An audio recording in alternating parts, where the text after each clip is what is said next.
شب برات کے خاص 6 نفل پڑھنے کا طریقہ توجہ کے ساتھ سمجھ لیں. شب برات آنے سے پہلے خود بھی اس کو سیکھ لیں اور دوسروں کے ساتھ شیئر بھی کر لیں. 15 شعبان کی رات، شب برات کی جو رات ہوگی، جو وہ رات جب سٹارٹ ہوگی تو اس رات آپ نے مغرب کے بعد 6 نفل پڑھنے ہیں، 2 کر کے.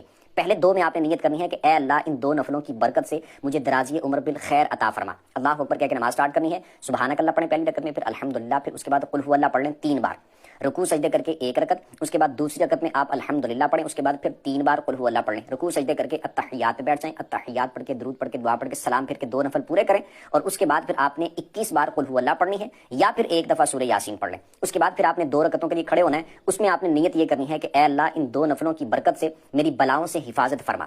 اس کے بعد آپ نے اسی طرح سیم جس طرح پہلے میں نے بتایا 2 نفل پڑھنے ہیں، سیم اسی طریقے کے مطابق. پھر یہ 2 پڑھنے کے بعد آپ نے پھر 21 دفعہ قل هو اللہ پڑھ لینی ہے یا پھر 1 دفعہ سورہ یاسین پڑھ لینی. اس کے بعد پھر آپ نے 2 اور پڑھنے کے لیے کھڑے ہونا ہے. اس میں آپ نے نیت یہ کرنی ہے کہ اے اللہ ان 2 نفلوں کی برکت سے مجھے اپنے سوا کسی کا محتاج نہ کرنا.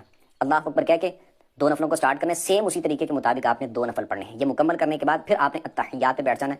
مطلب کہ یہ مکمل کر لیا تو اسی حالت میں بیٹھے بیٹھے پھر آپ اس کے بعد قل هو اللہ پڑھ لیں یا پھر 21 دفعہ قل هو اللہ یا پھر سورہ یاسین پڑھ لیں. اس کے بعد اللہ کی بارگاہ میں دعا کریں، انشاءاللہ کی فضل سے بڑی برکت